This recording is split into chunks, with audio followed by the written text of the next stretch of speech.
So Ray Dalio, he launched an article on Twitter called "It's Official: The World Order Has Broken Down." I didn't read the full thing. I'm not going to lie to you guys. I got okay. So this leads into another meme. But what I did was I took this and I put it into ChatGPT and asked it what it said, and it told me basically about just. I mean, honestly, it's a big repeating of the things that he's been talking about. The same things over and over and over. Yes.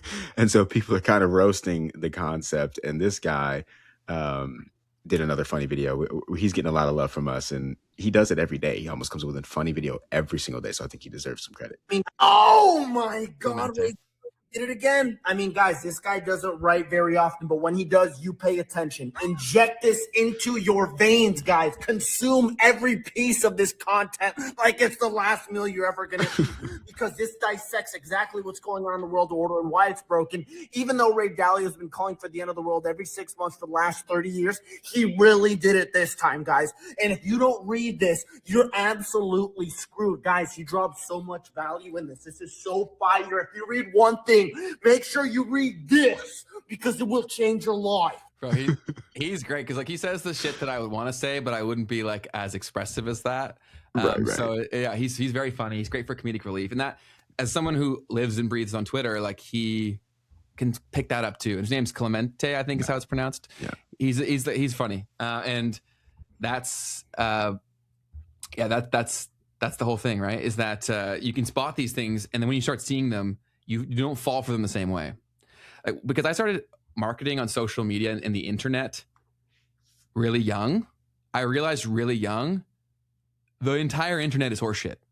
And I mean that across the board. Like, even because you always got to understand like the incentives of the people giving you the thing that you want. It's like I was talking about this with my girlfriend last night too, where I was like, if I were to actually truly build this social media platform that I hope to build, like I can't make money from it. It's got to be open sourced.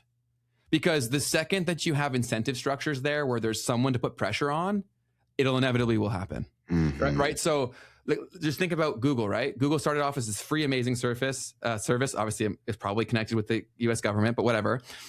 They solved the problem of search. But when there's gamification of figuring out the distribution of search, all the top rankings were fully bullshit, because it was just people who could either figure it out and gamify it or pay someone who understood. Right? And that trickled into everything else. And so it's not always necessarily nefarious, but it's not a true indication of it being the best because it was ranked the highest. And if people don't understand the inner workings of how these platforms work, you would think it is. Right? Like, for one example that I have personally is that, so I run one of my apps called Follow Buddy. It's the only safe app to find who unfollowed you on Instagram. And in the process of doing that, we reached out to all of the existing articles that are literally like promoting scams that get people banned off of Instagram. And we reached out to one lady who was seen as an expert because she was the top ranking article. She was promoting 5 scams and didn't even know, but she wrote for a big publication. Wow. So how crazy is that? Like, you really have to be very literate to use social media and not get screwed, and the internet. 100%, man. Very fascinating take there. I wanted to pull up a quick meme about the Ray Dalio's piece as well. Ashot G says, according to Ray Dalio's article, a regular 2027 day be like 9 a.m. breakfast, 11:15 World War III, 11:40 market crash, 12:10 China overtakes USA, 1 p.m. lunch, 3:20 USA takes back control, 4:10 New World threat appears, and then World War IV, and then you go to dinner. So I thought that was pretty good. That's also why, guys, like, take back your emotional state, right? Really safeguard what you give your time and attention to. Be a creator. Like, as much as obviously we love hanging out with you and we want you consuming our stuff, apply the things that you're learning, right? Because when you actually have your own passion that you're putting your time and energy towards, you care less about the noise, and you also can kind of see that it is noise, right? So find counterweights, because they don't typically exist on the internet. And also, if someone does the opposite, like, so if you are following someone on Twitter, let's say, and they openly posted bullshit strictly for the purpose of getting exposure, unfollow that person. Right? We become so desensitized to it because we think it's just how shit goes. True. It doesn't have to go like that. We're rewarding bad behavior. It's not going to stop. Yeah, that's so true, man. There was accounts that I followed on one of my older ex accounts that would just do that, but I trained myself to just keep scrolling past it. That's what we do, right? Yeah. And I was calling myself out through that tweet that I tweeted last night. It was because like I used to do the same thing. I'd be like, this is definitely horse shit. And then I didn't unfollow them for a very long time, where I was like, I got to catch that and get rid of them, because they need to have some sort of repercussion for poor behavior. Otherwise it'll continue to happen if they're benefiting from it. So true. I missed that. Let me get you a little like on that. When you find out someone posted something that was BS and they did it strictly for clicks, unfollow that person. Until we stop rewarding bad behavior, it will keep happening, said Ben Levitt. And then I approve that message. And what was the comment you just put up on the screen? It was just someone saying, curate your environment physically and digitally. Absolutely true. And some people can grasp the whole, if you're around bad things and people or places, that makes sense. But people don't think about the thing they spend the majority of their time on, which is their digital environment. Like, you should not be consuming any sort of short form content. I know I sometimes do, and I should do it even less, but I'm pretty good about not consuming short form content.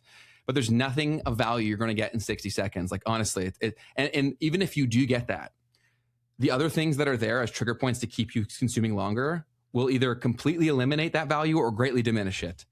So that's why I always advocate only long form content that is choice based, and also even limit that, because it's very easy to mentally masturbate and think like you're making progress.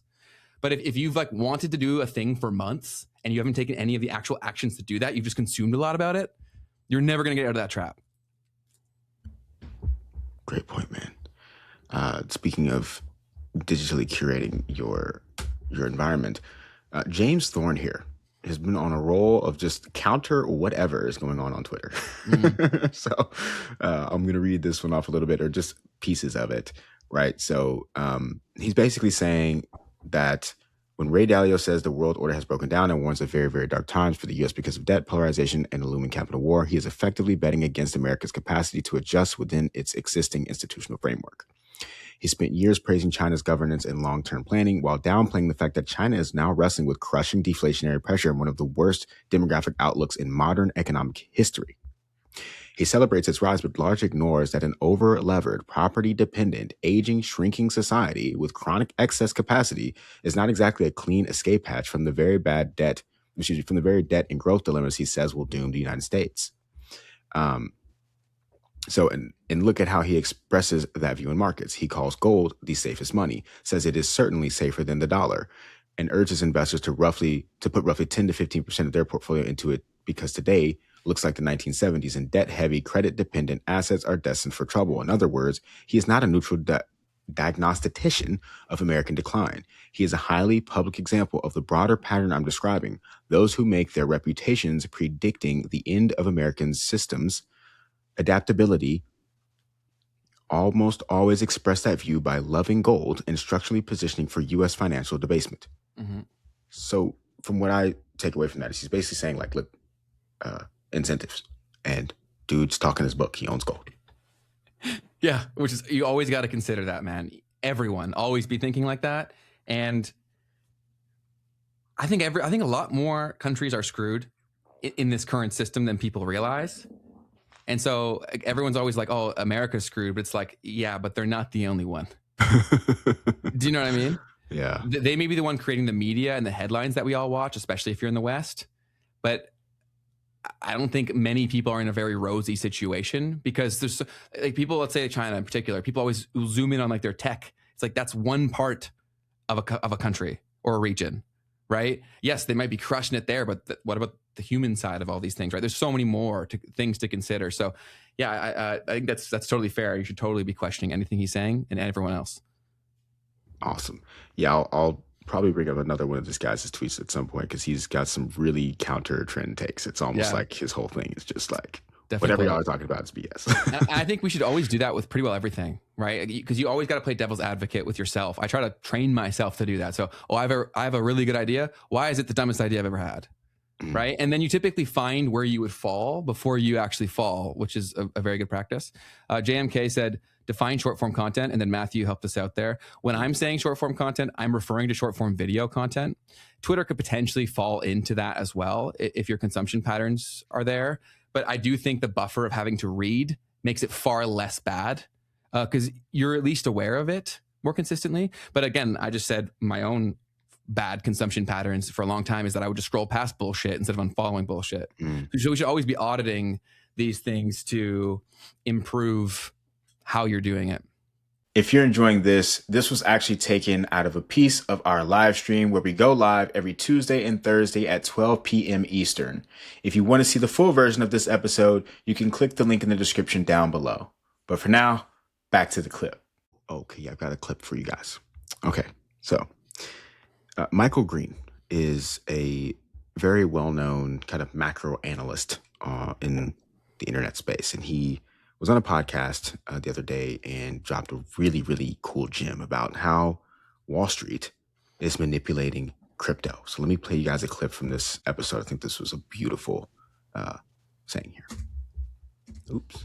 Comment that you're neutral on Bitcoin, although I think from the standpoint is I don't think you're going out and shorting it because it's an unknown thing. To your point, you just made the argument against yourself would be it could go to 200,000 because it can just easily go to 10,000 as 200,000. So there's no point. So if that was my takeaway, I think that's the correct one. Yeah, no, I think that's fair. The only trade I've done in Bitcoin in the past couple of years was a bet between myself and Peter McCormick, who was a noted Bitcoiner, in which he forecasted that, you know, Bitcoin would definitely hit 100,000 and was willing to offer 5-to-1 odds against it.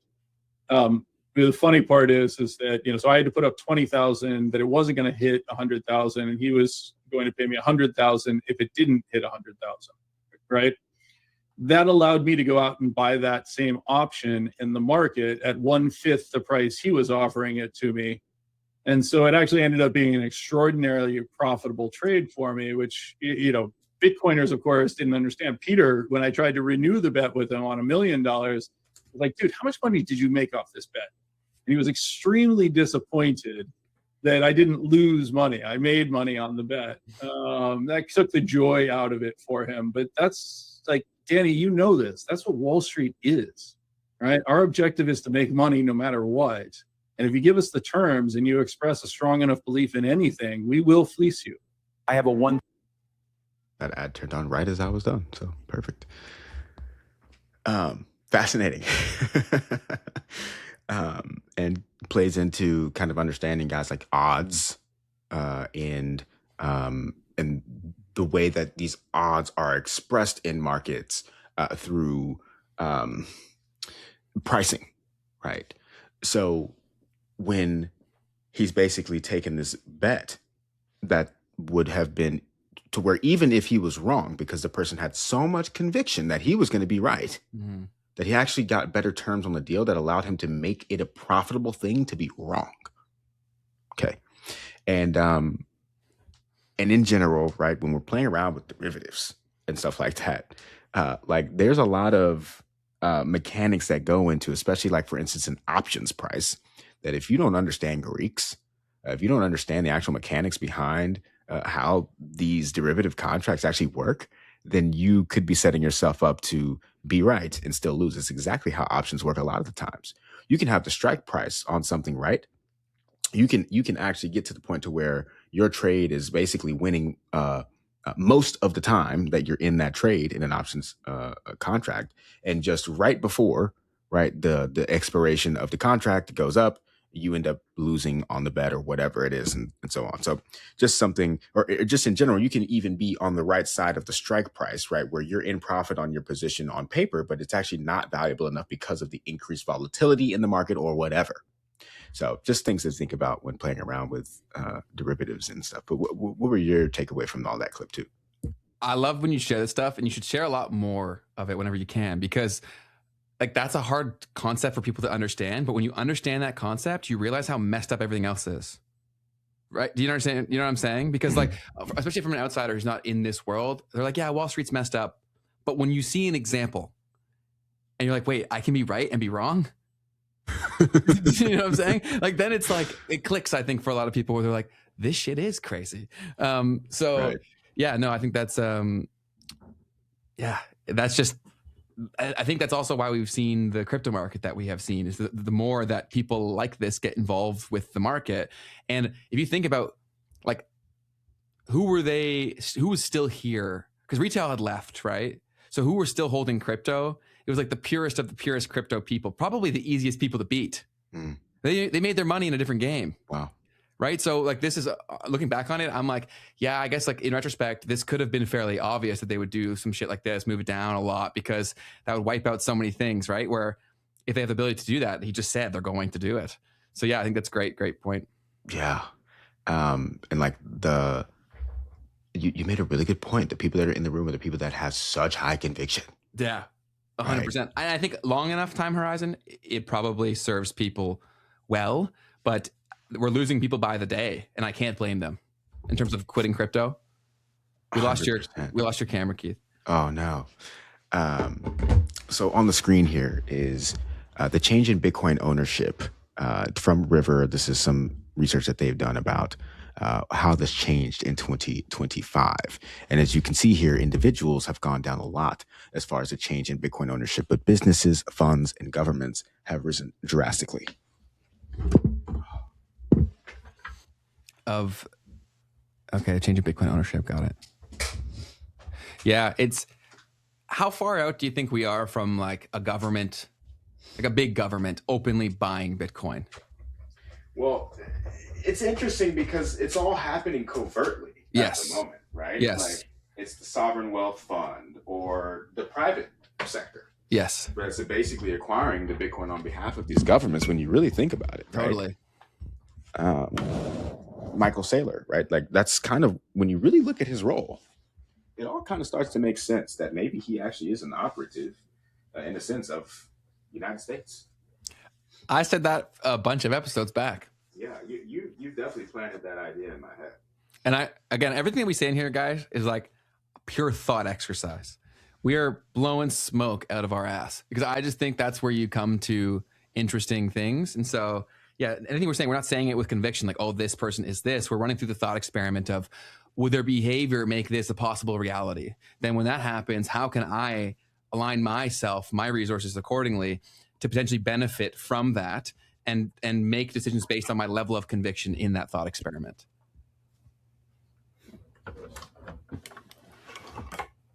Am I here? You are here. Okay. You can hear me and you can see me. Yes, sir. Awesome. So there was another clip that I wanted to share, Ben. This was, I don't know if this one's worth bringing up or not. It was basically this guy from Bloomberg Intelligence was on some podcast or something, and he was arguing with another guy about basically a kind of the conversation that we're having right now around like institutions having so much more of a control over the price of Bitcoin and that really being the real determinant of the price. Mm-hmm. And so these guys were kind of going back and forth at each other. It was kind of just some beef. There was actually something meaningful happening in this conversation, but I'm going to play this clip first. Okay. What's that? Yeah, it's done this 7 times before where it had a decline. ETFs. What's that? ETFs. Yeah, ETF growth may be slower right now. ETFs. Matthew Yeah. Pollan, and then get me out. Yeah, they were, but it was the No, fastest point. They just, it's March the peak. This is things we predicted 5 years ago. Finish, Mike, ETFs going mainstream, best practice in history. Mike, Retail, Joe Schmo jumped on board. Train's over. Mike, There you are. I'm fucking done with you, man. I really am. You won't even let me finish my comment. Fuck you. Man, seriously. Now I gotta moderate. We have another topic that I want to discuss. And I think we can all agree on, and I'll be saying FUs too, which is the Bye, negative. guys. Okay, here, Larry, you're out of here. All right, no problem. Got him off the pod, man, just being rude. He was being rude, objectively. Yeah. So, an interesting moment there. I think what the Bloomberg Intelligence guy was basically saying is that ETFs have led to this infinite amount of Bitcoin being in existence, and because of that, and the financialization in general, that has diverged the price dynamics of people who are saying that this is some limited asset. Mm-hmm. Yes. So you mentioned that in decent length before, and you went through that tweet that you broke down. And the more that I chewed on that, I was like, that's a very fair thing to consider. But even if they do that, like you can only do that so long because eventually like you're positioned where you want it to go up too, right? So from like a price standpoint. I mean, technically the higher the price, right? The higher the fees I'm going to earn too, right? If I'm earning a percentage of the transactions. So technically, yeah, you do want a higher price as like a Wall Streeter, as an example. Higher the price, the more fees I'm going to make. Totally. I think can you switch? Oh, you can't switch mic when you're live, can you? Because I think you're on. Is it messed up? Yeah, I think you're on your MacBook's mic. Sucks, bro. It's not that bad though. It's not that bad. You're good. You're good. So yeah, because I only noticed because when you're muting, I can still hear you. I was like, oh, I don't think that's right. But it doesn't sound that bad. And then also, if anybody does have any issues with audio, we always treat the version that goes onto Spotify with AI for noise purposes. But what other stories do you have for us? What? All right. So let me see. All right. So first off, Lenny did actually come out, I think, and respond to this guy on Twitter. So let me pull that response up real quick. Lenny was the guy who was like, F you, I'm out of here. And he said, one of us gets paid to be a reporter for Bloomberg and push a narrative. One of us just calls them as he sees them and gets paid to be right as a professional investor. We are not the same. So I just wanted to share that real quick. And then I had another piece that I thought was interesting, which was this guy, he's a sports commentator.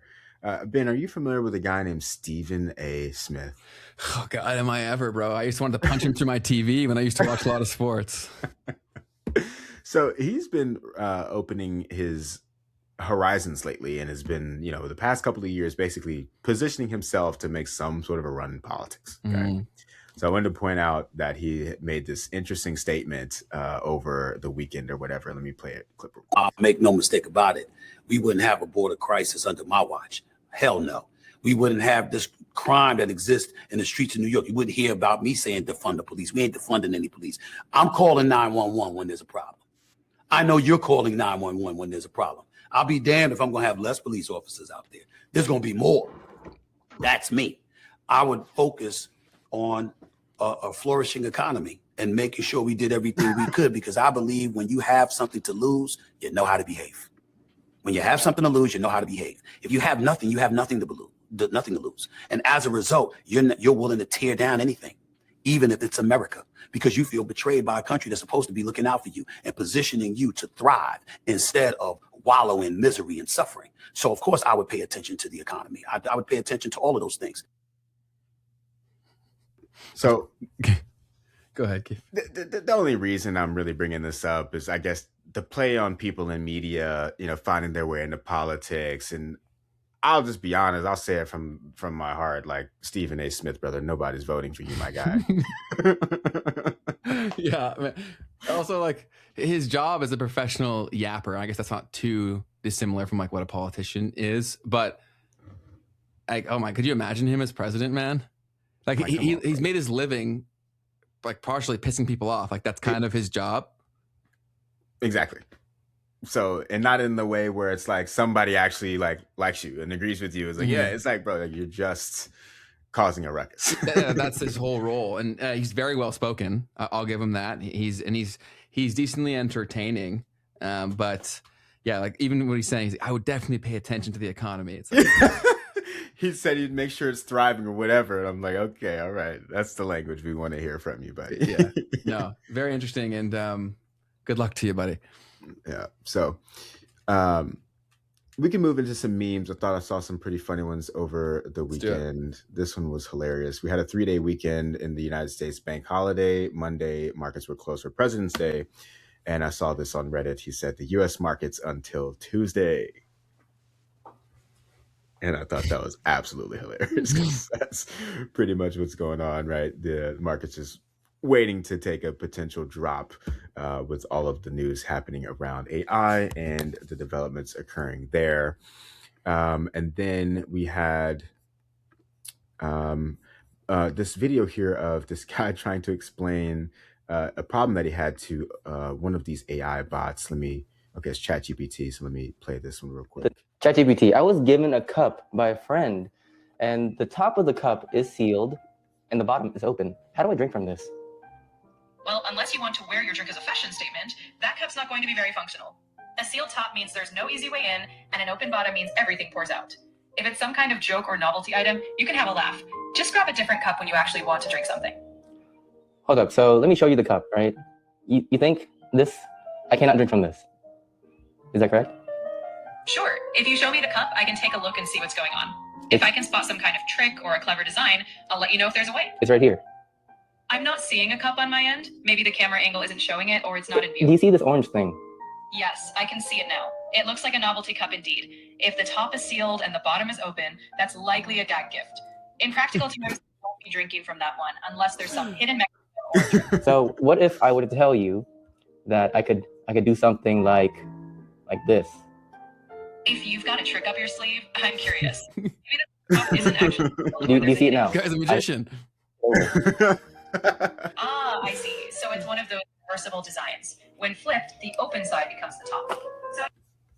So shout out to this guy, I guess Father Pi, for the good video there. You know, just kind of mocking where AI is at the moment and its actual ability to like think versus identify or whatever. Totally. Yeah. And yeah, and I run into that fairly frequently too, where I'll be talking to it and I'm just like, oh, you're shit at this. You know what I mean? I'll be like, okay, I'm going to go do my own thing or whatever. Yeah. So being fully reliant on these systems, I still think we're farther away than people say we are. But it's very good TV, and a lot of people need us to believe that this is imminent. Fair enough, man. And then, as I was pointing out to earlier when looking at the Ray Dalio thing, this guy right here, Brian Brinkman, says, we've hit this odd moment where folks are using AI to write book-length articles, and then viewers are using AI to reduce it back down to the size of a tweet.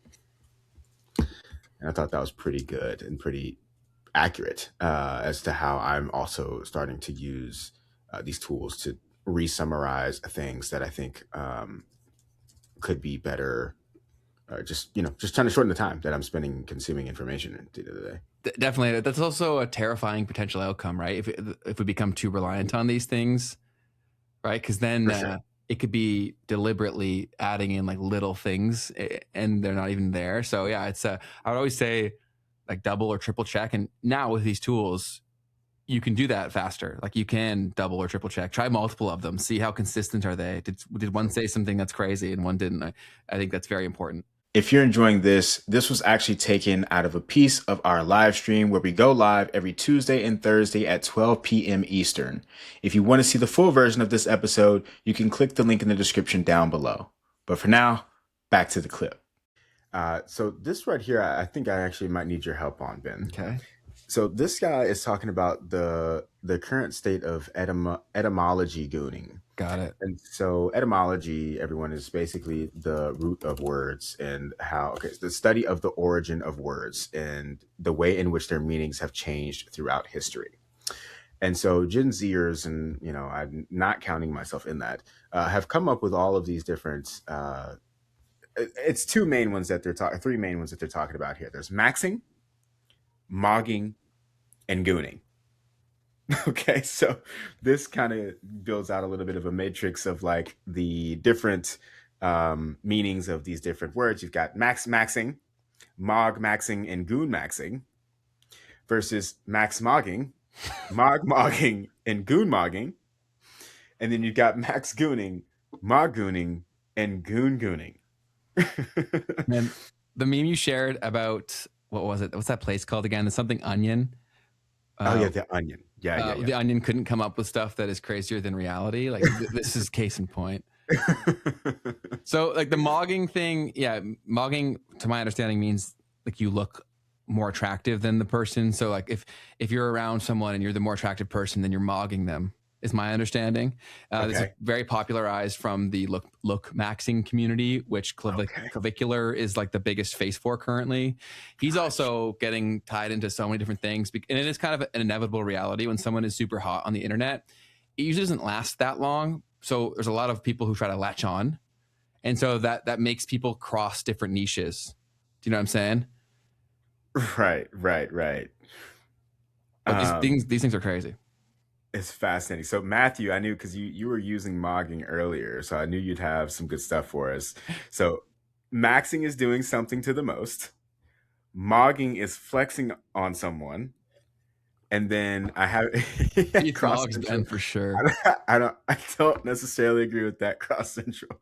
And then gooning, I don't understand because I know there's another version of gooning, right? Which means, But but I guess gooning is also wasting time, is what this one says. Yeah, maybe it's evolved.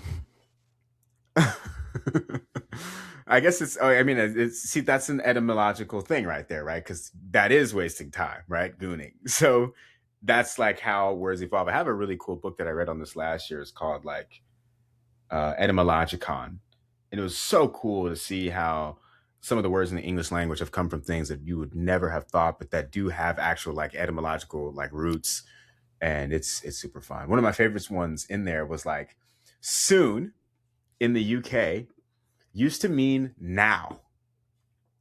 But because people kept pulling up late or whatever, or like they were never on time, it meant soon instead. It meant that this will happen soon. It used to mean literally immediately this would happen. Wow. What's the name of that book? Do you remember? It's called Etymologicon. Okay. Etymologicon. Yeah. Super interesting.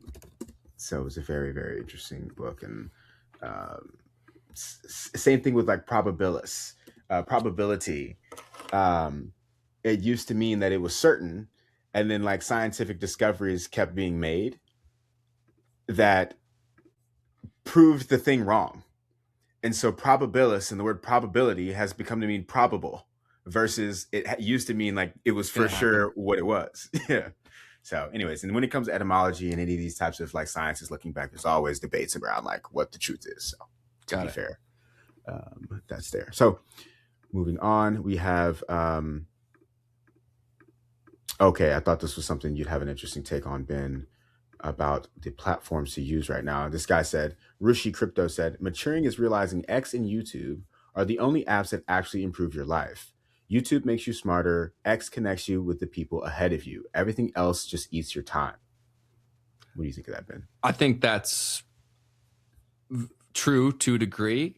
I think that's also a potential trap, right? Because YouTube used the right way makes you smarter. X used the right way connects you with people ahead of you, right? But it's also very easy to fall into the same sort of habits that make doom scrolling bad on a short form platform.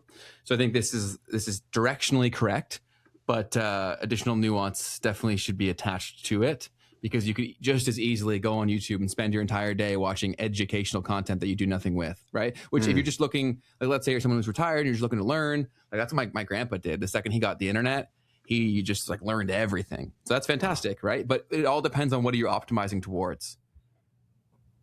Love it, man. Super, super true. Yeah, I mean, yeah, those are the only platforms that I actually spend extensive time on. It's so wild how Instagram used to be a place to connect, right? At least that's how I still try to use it.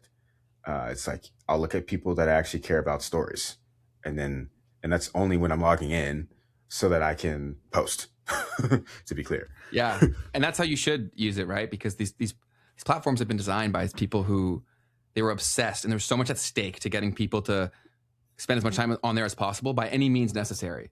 So the people who are creating these platforms, they weren't concerned about you or I. They were concerned about bottom line and their bonuses. And the smartest people in the world were attracted there because they could spend the most money on talent. So yeah, right. We bring up these themes like on a recurring basis because they're shaping reality for people. Yeah.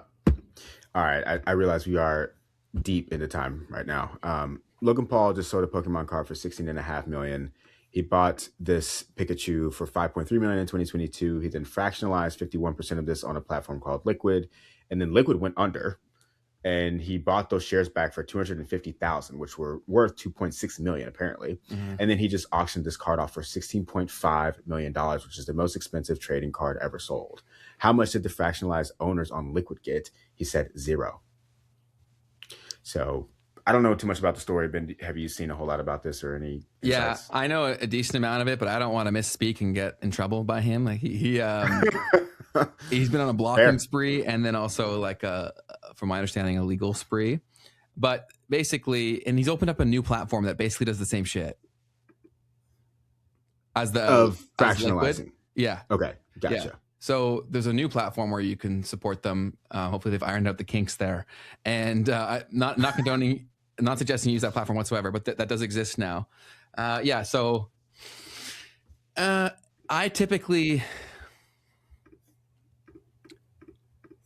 anything he's touching, I don't want to be touching pretty much. So yeah, I think there's maybe a top signal for Pokemon cards, at least short term. Fair enough. There was one other piece of the story around someone basically placed a bet on Polymarket at several price points and made around $300,000. I haven't fully looked at the story, right? I'm just hearing this. He said clearly this person had a sharp sense of the car's potential value.